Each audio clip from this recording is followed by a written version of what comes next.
Hello, okay, my friends. Good morning. My name is Annissa Septiani.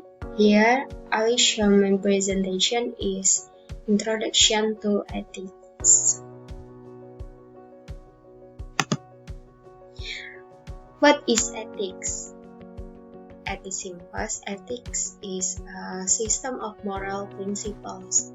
They affect how people make decisions and live their lives. Ethics is concerned with what is good for individuals and society and is also described as moral philosophy.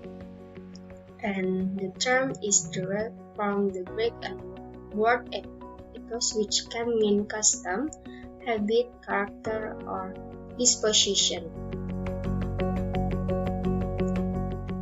Ethics cover the following domains: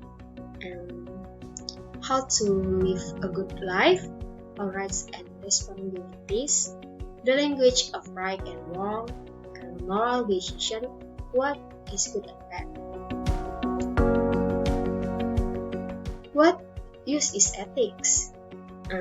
If ethical theories are to be useful in practice, they need to affect the way human beings behave.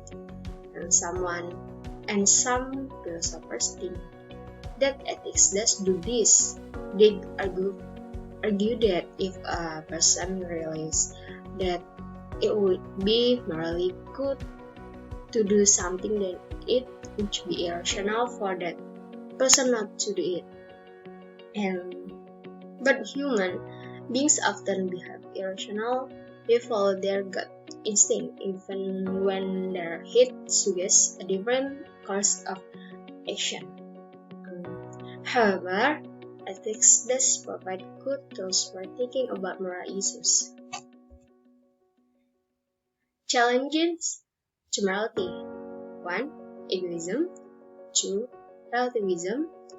3. Moral skepticism. And 4. Moral nihilism. The challenge of determinism. Perhaps the most serious challenge to morality is determinism, is as Immanuel Kant was pointing out in place Kant. That is, we cannot be held responsible for things we are not free to do. Determinism, however, denies free will entirely.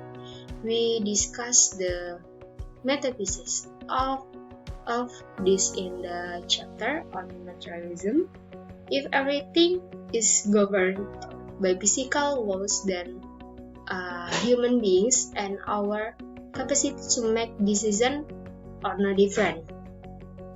But the root of any ethical theory is the presumption that people are free to choose how they act.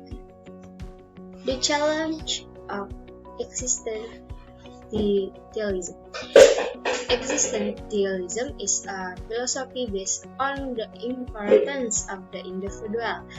Its relationship to morality is somewhat ambiguous. One of the most prominent existentialists was Jean-Paul Sartre. From his point of view, there was no such thing as human nature. What this implies is that there is nothing human beings ought to do. We are ultimately free to decide how to live our lives. This freedom includes freedom from universal moral constraints, and thus come the problem. If there is no inherent human nature and we are ultimately free to choose what we make of our lives, this must preclude the possibility of ethical theory in some sense. The challenge of positivism. If you remember our discussion of logical positivism, then this challenge will make sense. Positivism postulates that propositions could only be meaningful if they were analytic or empirically verifiable. This was called the verification theory meaning. Now consider how this affects moral proposition.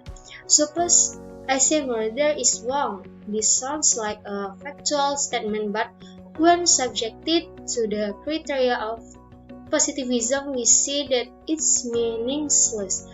After all, the statements that murder is wrong is not analytic, nor is it empirically verifiable, so moral statements are inherently meaningless.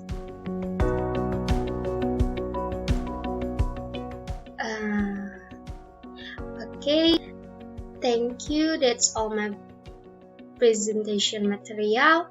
This question, I hope you like it. Thank you guys.